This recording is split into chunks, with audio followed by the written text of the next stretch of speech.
ഒരു സർക്കാർ അധികാരത്തിലേറി 10 ദിവസം തികയുന്നതിന് മുമ്പ് തന്നെ കേരളത്തിൽ ഭരണപക്ഷത്തിനെതിരെ പ്രതിപക്ഷത്തെ പ്രധാനപ്പെട്ട ഒരു വിദ്യാർത്ഥി സംഘടനയായ SFIയുടെ നേതൃത്വത്തിൽ തെരുവിൽ സമരം ആരംഭിച്ചിരിക്കുന്നു. തിരുവനന്തപുരത്തടക്കം വലിയ തെരുവ് യുദ്ധം നമ്മൾ കണ്ടു.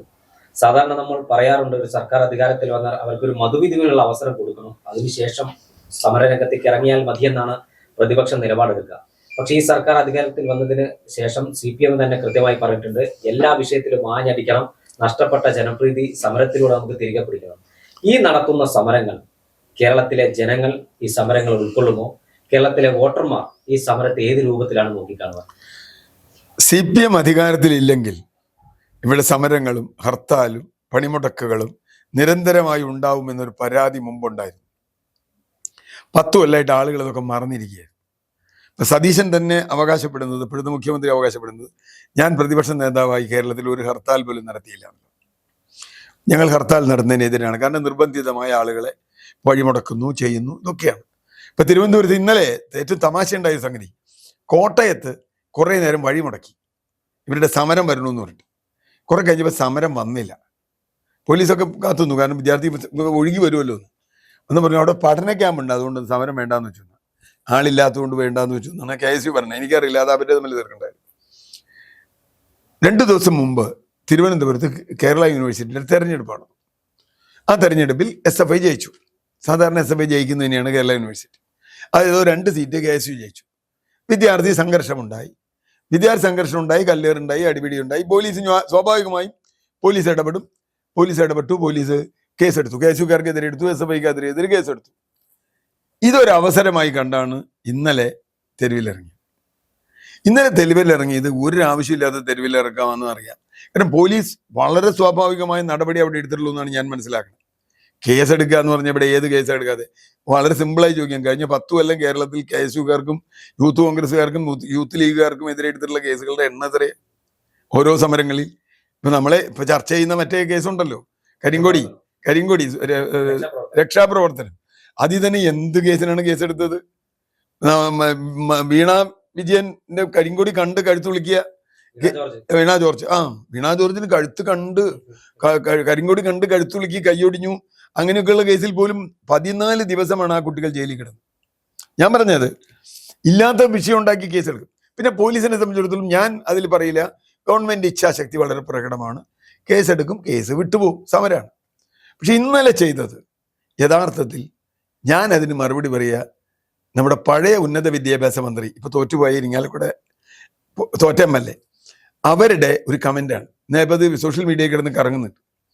അവരധികാരം ഏറ്റ ഉടനെ ഇവിടെ KSUക്കാർ എന്തോ ഒരു സമരം നടത്തി, ഒരു മാസത്തിനിടയിൽ പറ്റിയ. അവർ പറഞ്ഞു, ഇങ്ങനെ ആളുകളുടെ വഴിയൊക്കെ തടഞ്ഞ് സമരം ചെയ്യണത് ശരിയാണോ?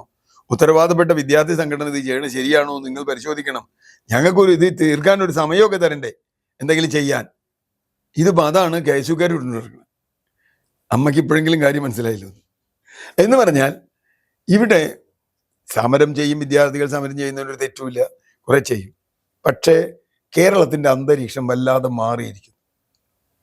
ഇങ്ങനെയുള്ള സമരങ്ങളോട് കേരളത്തിൽ യാതൊരു അനുഭാവവുമില്ല. നേരെ മറിച്ച് ഇപ്പൊ ആശാ സമരം നടത്തി, അവരൊരു അക്രമത്തിന് പോയില്ല.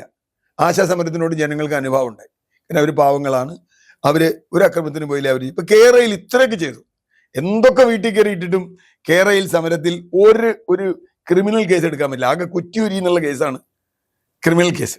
അതിൻ്റെ ഏതെങ്കിലും പോലീസിനെ കല്ലെറിഞ്ഞു എന്നോ, കേരളം മുഴുവൻ സമരം നടന്ന അങ്ങനെ ഒന്നും ചെയ്തിട്ടില്ല. കാരണം ഈ അങ്ങനെ ഒരു ക്രിമിനൽ പ്രവർത്തനത്തിലൂടെ നിങ്ങൾക്ക് ഒരു സമരം വിജയിപ്പിക്കാൻ പറ്റുമെന്ന് ഞാൻ വിചാരിക്കുന്നില്ല. കാരണം ജനങ്ങൾക്ക് അതിൽ പ്രശ്നമുണ്ട്. മാത്രമല്ല, റോഡ് തടയുക, വഴി തടയുക എന്നൊക്കെ പറഞ്ഞാൽ ജനങ്ങളെ ബുദ്ധിമുട്ടാണ്. അതിന് മന്ത്രിക്ക് എന്താ കുഴപ്പം? നിങ്ങൾ വഴി തടഞ്ഞ മന്ത്രിക്ക് എന്താ കുഴപ്പം? അയാൾക്ക് പോകാൻ വേറെ വഴിയുണ്ട്, പക്ഷേ ജനങ്ങൾക്ക് പോകാൻ വേറെ വഴിയില്ലല്ലോ. അതുകൊണ്ട് ഇന്നലെ വിദ്യാർത്ഥി സമരം, അത് ഇനി ഞങ്ങൾ ജീവൻ പോയാലും ചെയ്യും. അതിൽ കുറേ ട്രോളുകൾ ഇങ്ങനെ കേരളം മുഴുവൻ വരുന്നുണ്ട്. റഹീം വളരെ ദൂരെ നിന്ന് ഇരിക്കടാന്നൊക്കെ പറയുന്നുണ്ട്. ഒരു പ്രശ്നം എന്താ വെച്ചാൽ, കഴിഞ്ഞ 10 കൊല്ലമായിട്ട് ഈ പിള്ളേർ സമരം ചെയ്തിട്ടില്ല. ആകെ ഈ വാഴ്ചപ്പാട്ട് നടന്നവരാ. പെട്ടെന്ന് സമരം ചെയ്യാൻ വരുമ്പോൾ എന്താ ചെയ്യേണ്ടതെന്ന് പിള്ളേർക്കും അറിയില്ല. അതിൻ്റെ ഒരു പ്രശ്നമുണ്ട്, ഒരു ടൈം ലാഗും ഉണ്ട്. സാധാരണ 5 കൊല്ലം കൊണ്ട് വരും.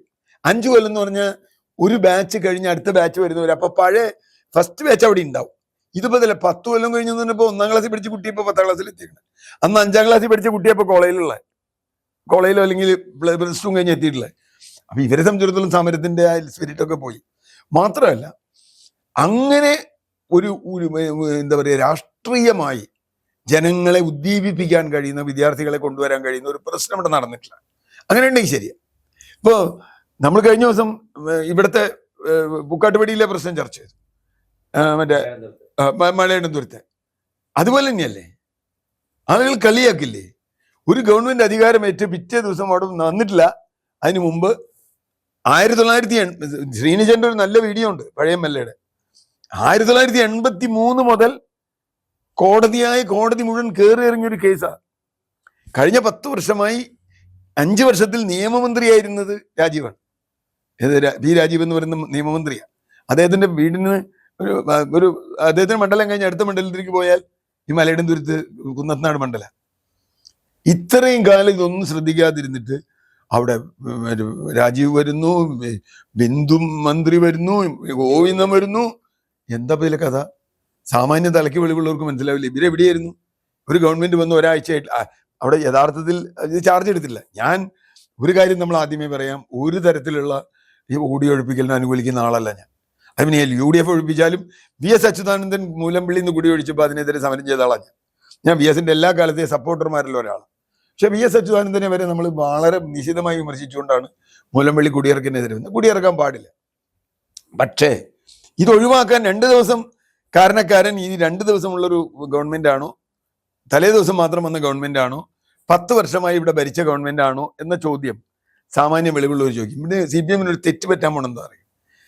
ഒരു ഇത്ര പെട്ടെന്ന് സമരത്തിലേക്ക് വന്നാൽ ചിലപ്പോൾ ഇത് മുമ്പോട്ട് കൊണ്ടുപോകാൻ പറ്റില്ല. പഴയ പോലെ സമരം, ആശാ സമരം പോലെ ഒന്നും CPM-ന് ഒരു സമരം മുമ്പോട്ട് കൊണ്ടുപോകാൻ പറ്റില്ല. കാരണം ഒന്നാമത് പാർട്ടി അടിത്തട്ടിൽ വളരെ ദുർബലമാണ്. പാർട്ടി നേതാക്കളോട് പാർട്ടി താഴെയുള്ളവർക്ക് യാതൊരു ബഹുമാനവും ഇല്ലാത്ത അവസ്ഥയുള്ളത്.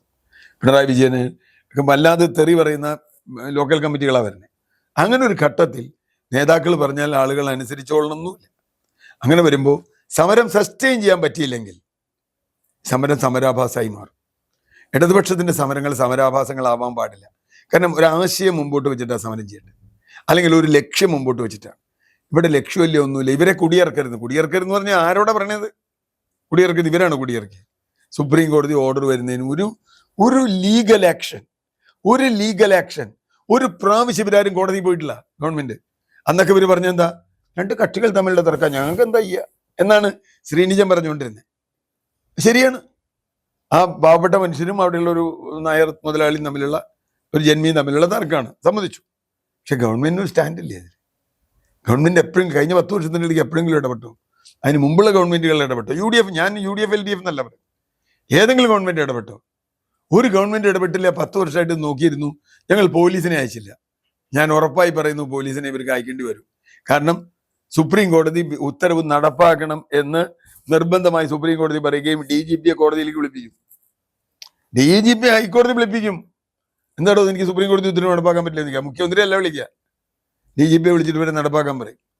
ഇത് പണ്ട് ശബരിമല വന്നപ്പോൾ നമ്മൾ കണ്ടതല്ലേ. ശബരിമല സുപ്രീം കോടതി ഉത്തരവ് എന്ന് പറഞ്ഞിട്ടല്ലേ പോലീസിന്റെ അകമ്പടിയോടുകൂടി 2 സ്ത്രീകളെ ശബരിമല കയറ്റി ആകെ വെറുതെ ആവശ്യമില്ലാത്ത കുഴപ്പമുണ്ടാക്കിയത്. എന്നിട്ട് പിന്നെ സ്ത്രീകളും പോയില്ലേ, പുരുഷന്മാരും പോയില്ല, ആരും പോയില്ല.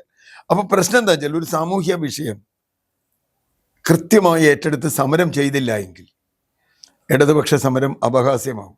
മറുവശത്ത് ഒരുപാട് തല്ല് കിട്ടി, അടി കിട്ടി, ജയിലിൽ കിടന്ന യൂത്ത് കോൺഗ്രസ്സുകാരൻ ഇവരുടെ മുമ്പിലുണ്ട്. അവരുടെ മുഖത്ത് നോക്കിയിട്ടില്ല ഇവർ പറയുന്നത് സമരം ചെയ്യാൻ പാടില്ല. അതുകൊണ്ട് സമരം എനിക്ക് എന്തെങ്കിലും ഒരു കാറ്റ് പിടിക്കും എന്നെനിക്ക് തോന്നുന്നില്ല. ക്രിയാത്മക പ്രതിപക്ഷമായി CPM-നും LDF-നും ഇരിക്കാൻ കഴിഞ്ഞാൽ അവർക്ക് വേണമെങ്കിൽ തിരിച്ചു വരാം. ഒരുപാട് മാറേണ്ടി വരും. കേരളത്തിൽ കൊടുമ്പിരി കൊണ്ട ഒരു വിദ്യാർത്ഥി സമരമായിരുന്നു. എൻ്റെ വിദ്യാർത്ഥി കാലഘട്ടത്തിൽ ഞാൻ ഓർക്കുന്നത് രജനി എസ് ആനന്ദിന്റെ ആത്മഹത്യയുമായി ബന്ധപ്പെട്ട് കേരളത്തിൽ നടത്തിയ ഇടതുപക്ഷ വിദ്യാർത്ഥി സംഘടന നടത്തിയ സമരം.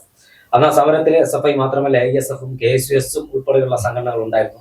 അന്നൊരു സമരത്തെ ആഹ്വാനം നൽകിയാൽ യൂണിറ്റ് തലത്തിലും നിയോജകമണ്ഡലം തലത്തിലും ജില്ലാ തലത്തിലും സംസ്ഥാന തലത്തിലും ഒരേ സമയം സമരങ്ങൾ നടക്കുകയായിരുന്നു. പക്ഷേ ഇന്ന് അതിനുള്ള സംഘടനാ ശേഷി SFI-ക്കും മറ്റു ഇടതുപക്ഷ വിദ്യാർത്ഥി സംഘടനയ്ക്കും നഷ്ടപ്പെട്ടു പോയത്. മറ്റിടതുപക്ഷ വിദ്യാർത്ഥി സംഘടനയുടെ കാര്യം അവിടെ നിൽക്കട്ടെ, അതിപ്പോൾ അത്രയൊക്കെ ഉള്ളൂ. ഇനി അവർ തമ്മിലുള്ള ഐക്യം എത്രയുണ്ടെന്നുള്ളതും ASF SFI തമ്മിൽ ഏതെങ്കിലും ക്യാമ്പസുകളിൽ നിങ്ങൾ പോയാൽ നമുക്കറിയാം. ഗാന്ധി യൂണിവേഴ്സിറ്റിയുടെ ക്യാമ്പസിലാണല്ലോ ഒരു കുട്ടിയുടെ നെഞ്ഞത്തി ചവിട്ടിയിട്ട് ആർഷോ പറഞ്ഞത്. അപ്പം അത് നിൽക്കട്ടെ. SFI-യുടെ പ്രശ്നം തന്നെ എടുക്കുക. SFI-ക്ക് ഇത് ഈ പറഞ്ഞ സംഘടനാ ശേഷിയൊക്കെ ഉണ്ടായിരുന്നു. ഞാനും കുറെ കാലം SFIയുടെ നേതാവായിരുന്ന ആളാണ്. ഇന്ന് SFIക്ക് ഇല്ല എന്നല്ല, അതിന്റെ മാതൃപ്രസ്ഥാനമായ CPM-ന് CPM-ന്റെ ഏറ്റവും വലിയ പ്രതിസന്ധിയായിട്ട് പറയുന്നത് എന്താ? സംഘടന, താഴെ തട്ടിൽ സംഘടനയില്ല. അവർ തന്നെ കണ്ടെത്തിയതാണ്.